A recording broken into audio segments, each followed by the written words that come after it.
Today is Monday, January 30th, 2017. My name is Ann Peskin, and it is my honor and privilege today to interview Roslyn Nesin for the Jewish Historical Society of Fairfield County. Good morning. Good morning. Would you please tell me your name? My name is Roslyn Nesin. Where and when were you born? I was born in Brooklyn, New York in 1941. Oh, that makes you how old? 75. Who are your grandparents? Well, I really didn't know most of my grandparents. Only my grandmothers came to the United States. So one grandfather I don't even remember hearing about. The other one I remember hearing about because he was killed in a pogrom. My mother's family owned like a little grocery store in Europe, and the Cossacks came and pulled out the Jew and killed him in front of the 8 children. So that one I heard about but didn't know.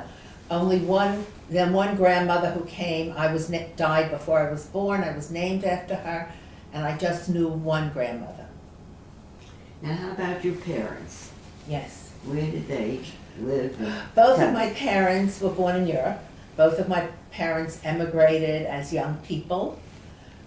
They lived in Brooklyn. My father was a podiatrist.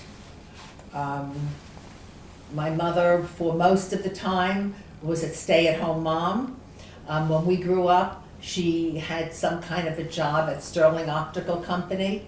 But the main thing was that when my mother was 65, or approximately 65, she retired, and she was living in Brooklyn, and a Jewish community center near her house, Touro University, offered classes. So she took 2 classes, I guess, to start, and she really liked them, and she always wanted to go to college, but because of circumstances, she never could. And so she continued, and she got her associate's degree through that Jewish center, and then she was so determined that at that point, she was about 70, she took the subway every day to Touro, and she got her bachelor's degree. And it was very exciting for us and my children to see her in cap and gown at graduation. Well, that is exciting. Yeah. Now, when did you move? We moved here in 1966. I was married in 1965, and then in 1966, Merritt got a job at Ivan Sorval in Norwalk, and we moved here. And was your family involved in politics or in the community at all? Well, not the same way I've been involved, which is actually involved. Yes. They were very interested in politics. They were very left-leaning and were interested in what was happening in the government. My father read the New York Times every day. I would say more involved in issues of Zionism than other parts. Once the state of Israel was declared in 1948, if you would meet my father now, he'd try to sell you a bond. You know, I would say that was the biggest personal involvement. The other was interest. Now, you had dinner together? Every night. And any kind of conversation? Well, we discussed about Israel, or we discussed what was happening in the news. I guess we discussed when there was an election. Oh, I remember talking about Adlai Stevenson and some of the other issues, but yeah, I guess that was it. Did you listen on the radio at all when the election was on? When there was like a presidential No. election? You know, I don't recall. I don't recall if we were listening to the way we do now. Now, where'd you go to college? I went to Brooklyn College. And when was that? 1958 to 1962. And what was your major? Education. I was an elementary school teacher when I started my career. And were you involved in politics at all while you were at Brooklyn? No. I was not, but I'd have to interject that I didn't go to what we call the traditional Hebrew school, like if you went in Bethel or Agudah Shalom. My parents were more like socialists and Yiddishists. And so I went to a workman's circle Yiddish school, and I can read and write Yiddish still. And because of the nature of that, we learned about, I guess, working people and unions and Eugene Debs and such things. And I think those things have still made an impact on how I have perceived my role and things I've done since. Who are your political heroes growing up? Well, it was interesting because I think in my family, and when I was growing up, I reflected my family. It was the Roosevelts, Franklin and Eleanor. I've kind of changed my mind somewhat about Franklin in the years since, but at that time, I think those were our heroes. Interesting question. What defines politics for you? To me, politics is a vehicle for government. And government is to serve the people. So politics is the way we create government in this country. That's what it is to me. Sounds like Hamilton. When and why did you decide to get into politics? Well, I didn't really decide. I was always interested in education.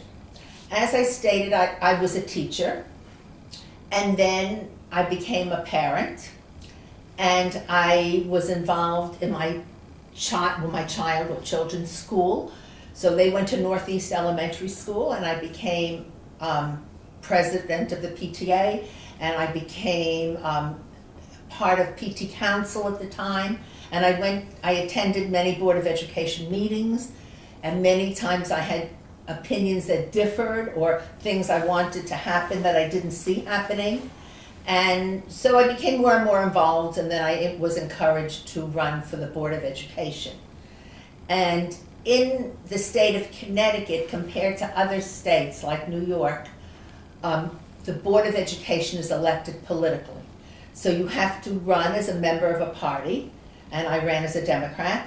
And when you are in office or you're running as a member of a party, you become somewhat political because you support other candidates, or you have an opportunity to go to some conventions to select the candidates for governor or for senator. And I was extraordinarily fortunate because in 1988, I had the opportunity to be a alternate at the Democratic Convention in Atlanta that we nominated Dukakis. So that was, to me, it was thrilling to be sitting there and thinking that I'm a child of immigrants, and here I am at a national convention, the nominee for president. You probably went to a number of state conventions. I went to, well, that's, yes, and I went to a number of state conventions where we nominated the governor candidate or the senatorial or the congressional. But to have the chance to go to a national convention was incredible. Why did you choose to be a Democrat?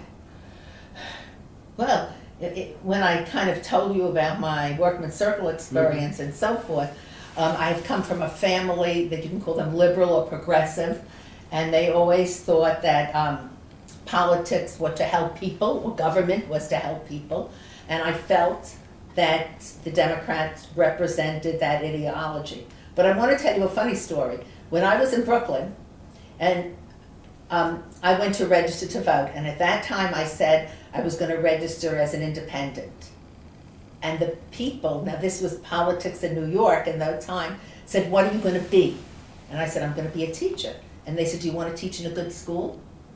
Register as a Democrat. Very interesting. Now I know you've been in politics, so what offices have you held? Well, just the Board of Education. I served for 2 terms. And my second term, I was president for the entire 3 years. I think I was the only one I've ever known that was elected for 3 consecutive terms. So you served, what, 6 years? 6 years, yes, right. From 1982 to 1988. Was it a Democratic group that predominated? Yes, it was. It was. It talks about, or we talk about mentors. Did you have a mentor? No, I don't recall a mentor. What I did recall is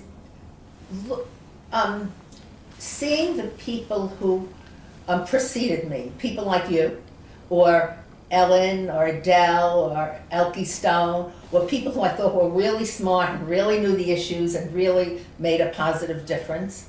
And knowing them encouraged me, and I served with people like Ann McDonald and others who were really powerhouses. They were so smart and so involved that I don't know that they were mentors. I consider them more like colleagues, but they certainly influenced my thinking in my way.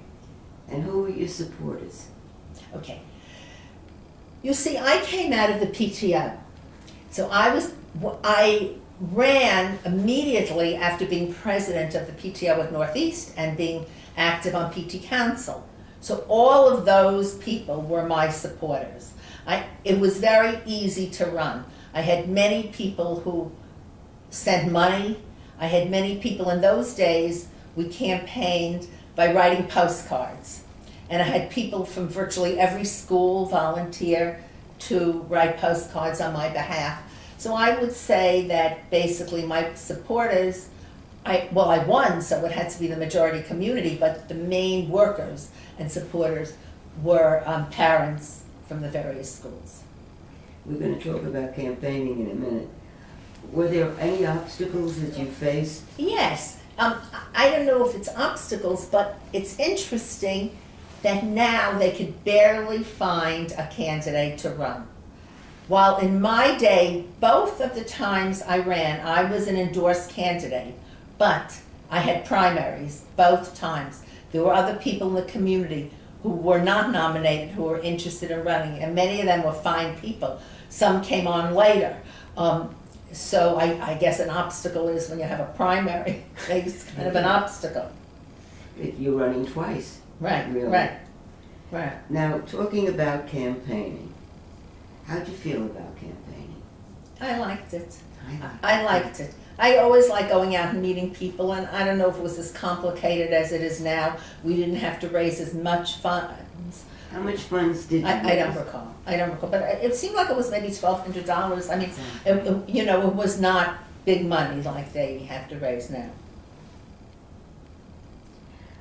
Yeah, mine was about that at the same time. I know this is another area, but you're right now, you ran for Board of Reps, didn't you? No, I've never run for Board of Reps. What happened was, and I mean I could go on with the story if you want, I served on the Board of Ed. Do you want to finish the Board of Ed? Or? Let's finish the Board of Ed, okay. Then we'll get back to that. Okay. Were you involved in debates in your campaigning? Yes, but I always liked speaking, and also I was very informed about the issues because I had gone to many Board of Ed meetings over the years, so I liked it. I liked being in debates, and I thought I did well. What were the main issues during your term or terms? Well, one of the main issues was really closing of schools. In my term, we closed several schools, and that was a big deal during those times. We closed Riverbank School and other schools. I would say another issue, and it's something they don't have now, and I really feel disappointed. We had and even increased gifted education, and I don't believe that's offered any longer.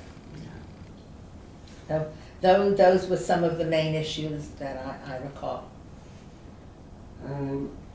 There was another one, I don't know if you want to call it an issue, but it was something that I was involved in and I was proud of. School-based health clinics are really important things, and now they're in all the high schools and some of the middle schools, but in the beginning, they didn't exist. They are places in the school where there is a nurse practitioner and a psychologist and a doctor on call, and students can get health care and information free of charge, or some people, if they have Medicaid or insurance, those could be billed. And there was a group of people in Stanford who were very dedicated to starting school-based health clinics in Stanford. And I was the delegate to that committee from the Board of Ed. And I continued with that work, so that when my term on the Board of Ed was over, I then became staff to that, to make it happen, because we had a very difficult thing. There was a grant that we could have received, and that grant had to be approved by the Board of Reps. And the Board of Finance and the Board of Reps came out against receiving the money. And the kind of talk that went on there was almost like we would be doing abortions on the steps of Stanford High. You know, it was just, so we formed a committee, and then I became staff to that committee to form a 501c3 to become our own organization and start these school-based health centers. And we had to raise money, and it happened. And so it was very exciting the first time we did that. And in fact, there might even be a plaque. I haven't been there a long time, but we had to raise money. And when a friend of mine passed away, Naomi Schoenfeld, we asked that the donations go to the School-Based Health Center. And there was a plaque in honor of her because of funds were created. And now it's all over. And I consider that a source of pride to have been so involved. In fact, there was a big dinner honoring myself and Dr. McBride, who was the health director, also establishing the school-based health centers in a hotel that, because of our being able to create a school-based health center in Stanford. It isn't existing anymore? Sure. Oh, it's very active, and now it's in Stanford and West Hill and Rippewam and some of the middle schools. Right. Oh, I mean, and it's a wonderful thing. It's a wonderful thing, really, first of all, for students who don't have the money to go to a private doctor. Mm-hmm. That's one issue that's very valuable. The other issue had to do with maybe contraception or other issues that maybe a youngster, even if their parents could afford, are not comfortable discussing with their parents or with their doctor who is really from their parents. Right. And so it provides services for so many, many, many children. And there's a nurse practitioner who could even give medication, prescriptions, but there's also a doctor. At that first stage, we had Hank Harris as our first, because don't forget, we had to get who we knew to volunteer to do these things. Now I'm sure it's much more. And then the head of our board was Harry Romanowitz. So these were the people, and Larry Rosenberg was up from the psychological end. Yeah, so that was one of the things I felt. Who pays for it now? Is it? Well, I haven't been involved in many years, so I'm not sure if they get some grants or some of the students, as I say, if they had like Medicaid or something, they could use that. They could use that. Now you were talking about that. Let me ask you, what was the proudest moment in your political career? You know, maybe I was proud when I was elected 3 times as president in a row. One of the things I really loved is I could speak at my son's graduation and give my son his diploma, and that was something I liked a great deal. Yeah. Well, what was the most regrettable moment? Well, closing schools. It's so difficult. People tend to love their elementary schools, whether they're successful or not. They love them. You read now in New York, when they tried to close a school or whatever, people all protest, even if it's not a high-achieving school. So when I had to be there and they were closing Riverbank, and I knew many people personally who lived in the Riverbank area, it was a very difficult thing. And something happened that really, there was a hearing, and we were on the stage at Rippewam. You know, the parents could come and tell you what they wanted to. And my husband was on a business trip, and our son Seth was playing in the orchestra at Northeast School. And I felt awful. I had tears in my eyes. I had to drop him off, and he was the only child going without a parent, because I had to go on the stage for people to yell at me. And one woman got up and said, we shouldn't even be talking to you because you don't get paid, and you always get what you pay for. In other words, like, we're nothing. And I'm saying, you don't know what it's costing. I'm thinking, you don't know what it's costing me now to be on this stage and know my kid is alone at that concert. So anyway, that was. Was being Jewish any kind of a hindrance? No. No, many of the people I dealt with politically and on the Board of Ed were Jewish. I never felt anything. Before we get to the children, let's talk a little bit about your latest foray into politics. Well, okay, I have to back up if it's okay with you, Anne. Sure. When I left the board, okay, while I had my child, Brian, who was my oldest, I returned to work as an English as second language teacher. When I taught in Stanford, I taught for 3 years, and it was the beginning of the immigration and the English as second language. And I taught 3rd grade, and one time the principal said, oh, we're getting something new, English as second language. And no one had training, no one knew, but he said, who wants to do it? And I raised my hand and I got that class. So I had a class of mixed nationalities, mixed languages, and mixed ages. And I had them all year, and I was supposed to bring their English up so they could be in regular classes the next year. So then I had that for 1 year, and I left because I was having my son Brian. But I still didn't want to really do nothing. And I got the adult ed brochure. And at that time, they had the classes, and they wrote TBD next to the classes. They didn't have teachers. So I said to my husband, well, I think I'm going to go there because instead of taking bridge, I could teach. And I went there, and I was hired. And I taught there for all the years until I ran for the Board of Ed. And then you can't work for the Board of Ed and run for the Board of Ed, so I left that job. And when I worked for the Board of Ed, I worked for my husband somewhat. And then when I left the Board of Ed, I had 2 jobs. The school-based health center, where I was a staff to the committee, and Adele Gordon had gave me a little job that she didn't want anymore. And this is where the serendipity comes in.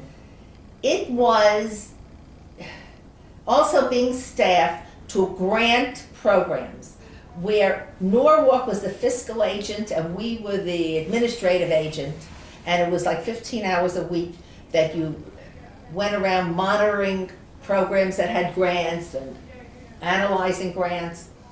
But Stanford's office was located in the adult ed office. Now don't forget, I had worked with this, and Bill Conway was the head of that office. And he said to me, what do you want to do? And I said, well, I just took this because I left the Board of Ed. I really want a more responsible, more significant work. And he said, I'm going to probably retire in 2 or 3 years, and you'd be great for this job. Now this took so much chutzpah. I left that office without even mentioning to my husband, and I went to the University of Bridgeport, and I signed up because I needed a 6th year in educational administration to get his job, and I wanted to see if I could do that. So the time went by, and I did get that job. And so for 18 years, I was the administrator of adult education in Stanford. At that time, I determined on day 1 I was going to be non-political. I didn't support candidates. If we gave donations, my husband sent them on his check with his thing. I was not active because I felt, as someone who works for the city, I should not participate in campaigns. And also, I had to go to the Board of Ed and ask for money.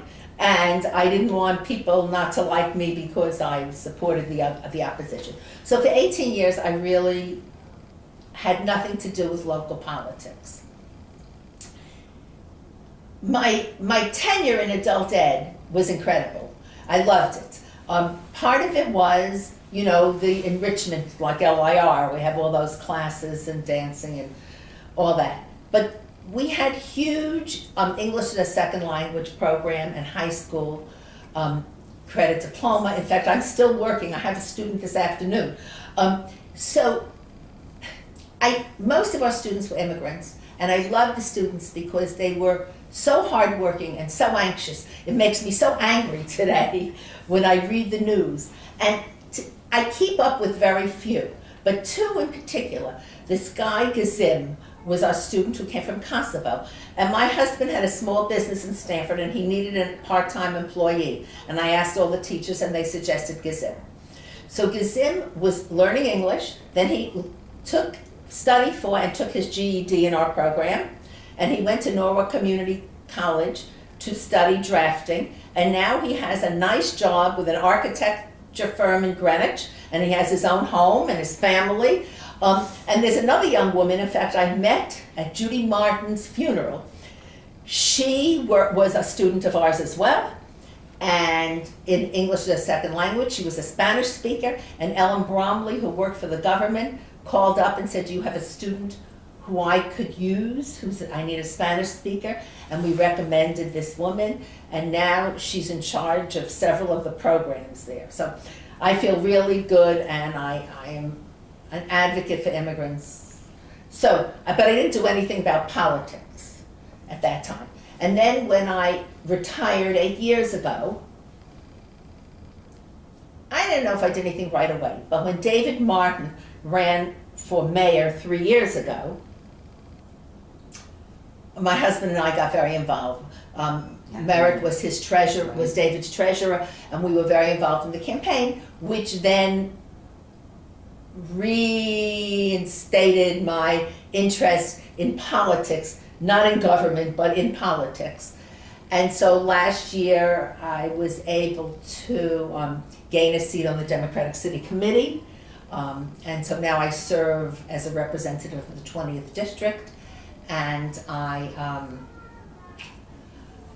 on the... Now, on the city committee, you have to get, you're elected. No, you you're have to appointed? No, you have to get signatures. So I had to go around to houses in my district, to Democratic voters in my district to sign. My partner and I think, needed 67 signatures. Now, in some districts, if more than 2 people want it, then there's a primary. Yeah, okay. And that's the election. I was fortunate; we did not have a primary, and so now on the city committee, I serve on the appointments committee. And what the appointments committee is, we interview people who want to be on a border commission. Right. Another thing, which I have become very involved in, is WOW. Yeah. Women on Watch, which is an amazing group of women. In fact, when you asked someone else to interview, I think Joan Kranz would be a good one. At our last meeting, we had about 35 people. There was like standing room only.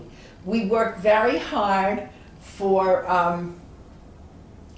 the Hillary campaign, but not only for Hillary, but we wrote cards for people who were running for the Senate, for women primarily who were running for the Senate in other states. So, and some of them were elected. And I think that WOW works on and is interested in many issues.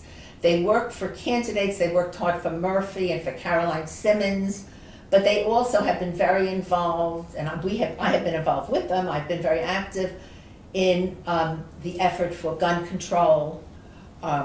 We've marched in many marches, we've written many letters, we wear our orange shirts on Orange Shirt Day, and that has been, I would say, my main political thing now, because the city committee is narrow in focus. Their focus is primarily local elections and local candidates. And when you live in a time like this, where climate is an issue and gun control is an issue, and there's so much to do, we had 40 people from WOW that marched in the New York parade last Saturday. So, yeah, so I guess those are the political things that I'm doing now. Now let's go to your children. Okay. Are they involved in politics? Well, they're busy. They're very interested in politics. Seth works for the Federal Election Commission as an attorney, so he's not allowed to be involved. But both of my children, Seth and his wife, marched in Washington. Brian and his wife and children marched in New Jersey. They're very progressive, interested people in what's happening now. They both were very much for Bernie Sanders. Seth isn't allowed. Brian sent money and did what he could for that campaign. You know, they're not as active as I was as far as going to meetings and stuff, but when I spoke to him yesterday, he said, "Where can I go scream next?" So, you know, they're very interested in that, and I think hopefully later they could be more involved. Now, the question is, what legacy do you feel you're leaving? You know, I don't know. I don't know. No, I mean, I don't know if anything more than the school board perhaps was my influence on the many immigrants who I dealt with. Well, I meet people at restaurants, and I meet people whoever I go who are students and they're cashiers in the supermarket, and they're always so grateful for the opportunities given to them. We talked about it in other interview. I think Joan would be good, but would you like to add anything that we haven't talked about? I had a few thoughts when it said other people. Okay. So Joan would be good, I think, because of what she created with WOW. From just a few women to now the list is like over 100, and we had our last meeting, everyone couldn't even fit in the room. There was so many people. We had a wonderful speaker, someone who analyzes polling to tell us what went wrong with the polls for the last election, and she has really created an amazing organization in Stamford, and it's wonderful because it's not like if you join Hadassah or something that's already there and you become active, but it was from scratch. So she was one I thought. And I also thought that you possibly interview mostly Democrats. I don't know if that was true or not. We can't find too many Republicans. So the two Republicans I had in mind were perhaps Adele Gordon. Adele has been interviewed. Okay. And the other is Mort Lowenthal. Mort didn't... We had more too. Okay, great. And we also had Sheridan. He was a rep for the state. I have to think his name. But we've had three. Okay. It's hard to find Republicans. Yeah, and I was thinking of Republicans because it's easier to find. You're right. Well, let me, at this point, say thank you. This has really been very interesting. I enjoy doing it. I'm so glad you were able to. We had you. Thank you. Okay, I enjoyed doing it.